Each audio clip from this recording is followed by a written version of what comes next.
नमा संस्कृताय मित्रों। तो आइए आज हम मेघदूत यानी खंड काव्य, जिसे गीत काव्य भी कहते हैं, इसके बारे में चर्चा करेंगे और इसका संपूर्ण आपको नोट्स देंगे। किस प्रकार से आप नोट्स बनाएं, चाहे देखिए जो भी एग्जाम आप दे रहे हो, टीजीटी दे रहे हो या पीजीटी में, जहां भी ये मेघदूत रखा हुआ है तो आपका ये सामान्य परिचय यही रहेगा। ठीक है, तो आप कैसे नोट्स बनाएं जिससे आप बेहतर तैयारी कर सकें, आइए हम बताते हैं। मेघदूत महाकवि कालिदास की एक सशक्त रचना है, जिसमें महाकवि कालिदास ने एक गागर में इन्होंने बड़ा सा सागर भर दिया है। ठीक है, थोड़े से गागर में इन्होंने बड़े से सागर को भरने का प्रयास कर दिया है। मेघदूत में थोड़ा समझ लीजिए, जो मेघ है जैसे कि नाम से ही प्रतीत हो रहा है, मेघदूतम। ठीक है, तो मेघ मेघ क्या है? मेघ यानी बादल। ठीक है, बादल। मेघ का अर्थ क्या है? बादल। और दूतम यानी दूत का अर्थ क्या होता है? जो डाकिया होता है, जिससे द्वारा हम अपने कार्य को करवाते हैं, जिससे कोई चीज दूत यानी जो भेजा जाता है। जैसे आपने किरात अर्जुनियम में पढ़ा है, किरात अर्जुनियम में वह वर्णलिंगी वेशधारी वनेचर जो है दूत बन के जो है जाता है वहां के प्रजा विषयक वृत्तांत को जानने के लिए, दुर्योधन के। तो इसी प्रकार से मेघदूत में भी कालिदास ने जो है मेघ को दूत बनाया है, और ये जाएगा यक्षिणी का समाचार लेने। यक्षिणी को यक्ष की बातें बताएगा कि यक्ष किस प्रकार से रामगिरी के आश्रम में रह रहा है। तो ये सब आप पूरा जानते होंगे कि भाई इसका सारांश के बारे में। और नोट्स बनाते समय आप मूल पुस्तक जरूर अपने साथ लें। ये जितना हम नोट्स बता रहे हैं इतना आप नोट कर लीजिए। मेघदूत एक खंड काव्य है। मेघदूत को एक गीति काव्य भी कहते हैं। ठीक है, इसके मेघदूत के लेखक कालिदास हैं। विधा में आप खंड काव्य या गीति काव्य इसे कह सकते हैं, क्योंकि इसे गाया जा सकता है, इसलिए इसे गीति काव्य भी कहते हैं। मेघदूत आपका दो भागों में बटा हुआ है, एक पूर्व मेघ और एक उत्तर मेघ। कभी कभी पूछ लेता है कि मेघदूत कितने भागों में बटा है, तो दो भागों में बटा है, पूर्व मेघ और उत्तर मेघ।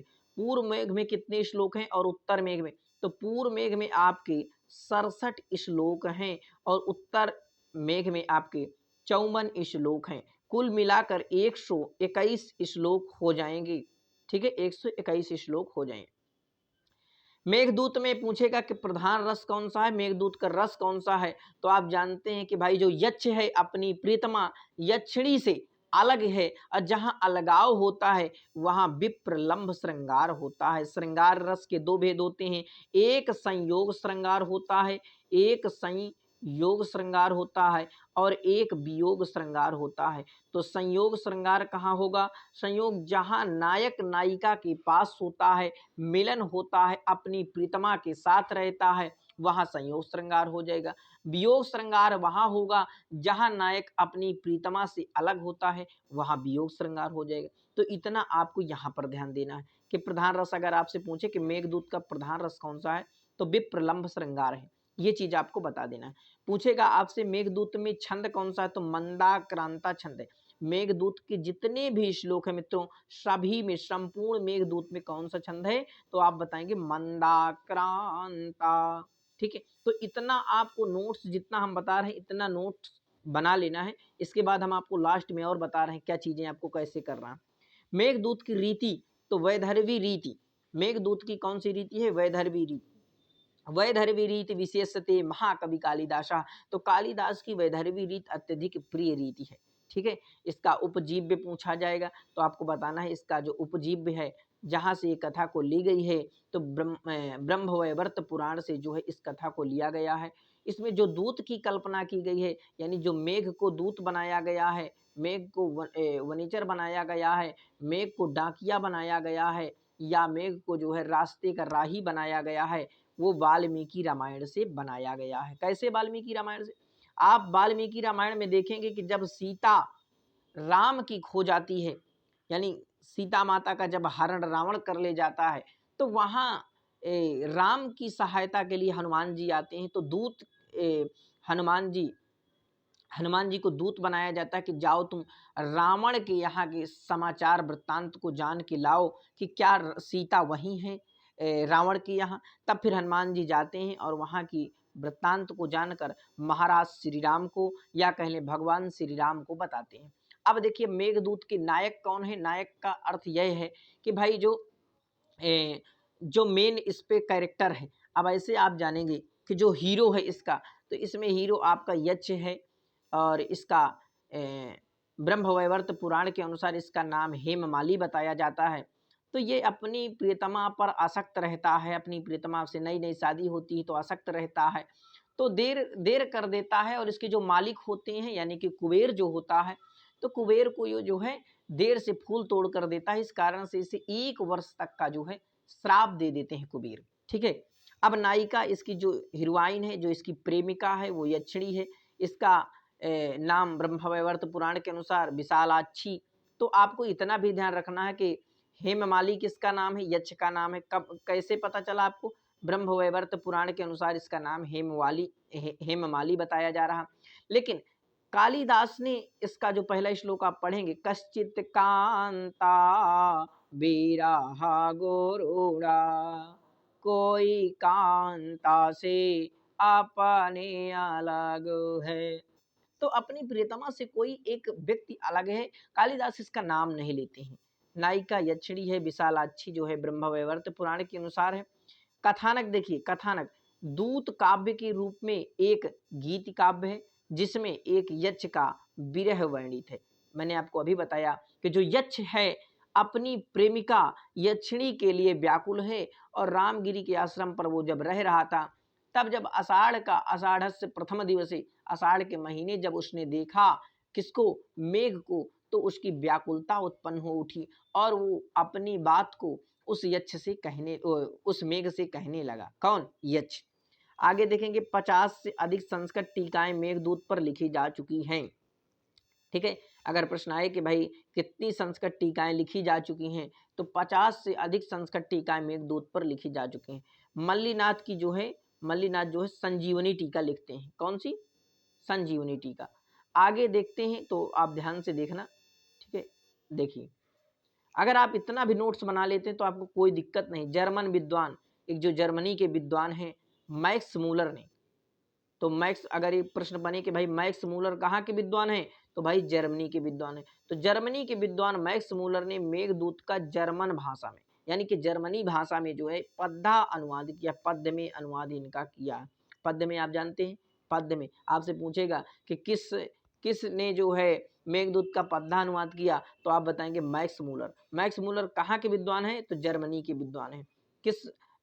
किस भाषा में इन्होंने अनुवाद किया? तो पद्धा अनुवाद इन्होंने किया। लेकिन स्वेटज हैं, इन्होंने जर्मन भाषा में, ये जर्मन भाषा के थे, लेकिन जर्मन भाषा में इन्होंने भी किया, इन्होंने गद्धा अनुवाद कर दिया, ठीक है। गद्य यानी बिल्कुल गद्य की तरह इन्होंने जो है उसका अनुवाद कर दिया, लेकिन उन्होंने जो है पद्धा अनुवाद कर दिया था, ठीक है।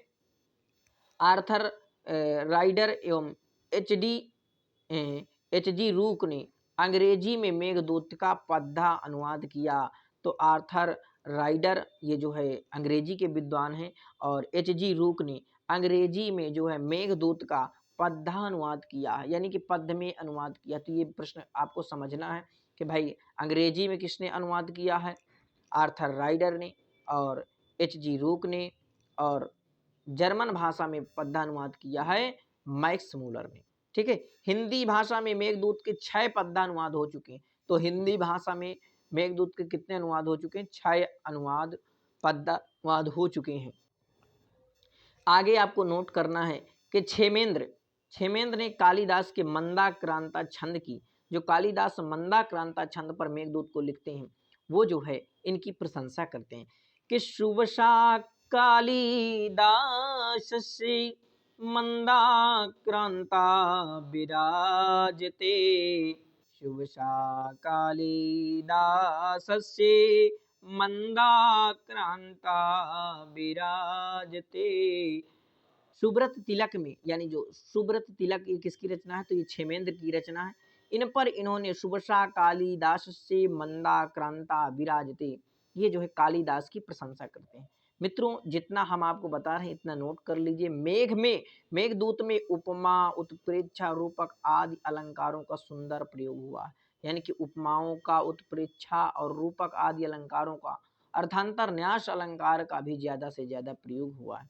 डॉक्टर कीथ जो डॉक्टर कीथ है, मेघदूत को जो है शोक गीत कहते हैं। क्या कहते हैं? शोक गीत कहते हैं।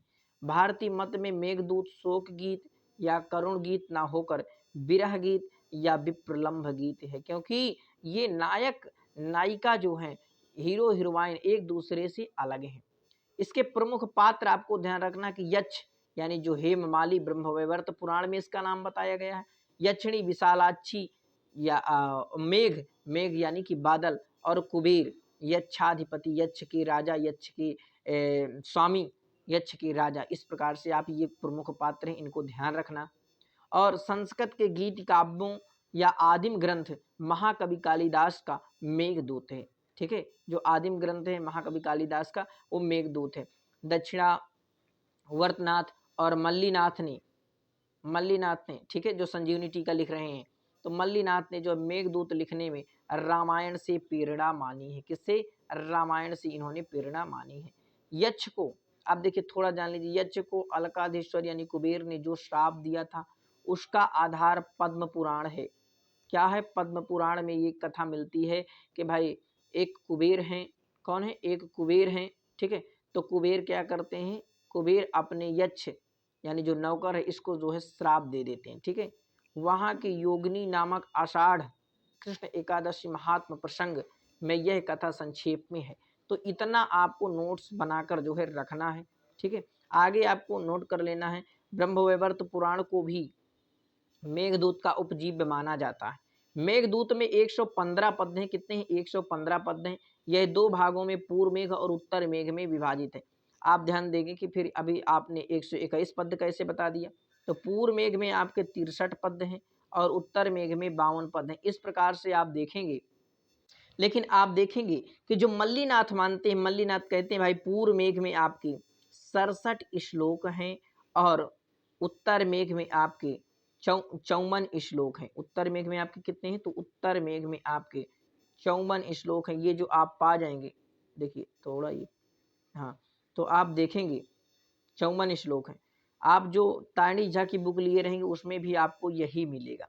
अब आपको ध्यान रखना है कि जो मल्लीनाथ है, मल्लीनाथ सिर्फ 121 पद स्वीकार किए। ठीक है, ये आपको ध्यान रखना है। वैसे तो मेघदूत पर 115 पद हैं, लेकिन मल्लीनाथ 121 पद मानते हैं और 6 श्लोक ये भी प्रक्षिप्त बताते हैं। तो भाई 115 ही बच गया। ठीक है, इतना आपको नोट्स बनाकर रख लेना है।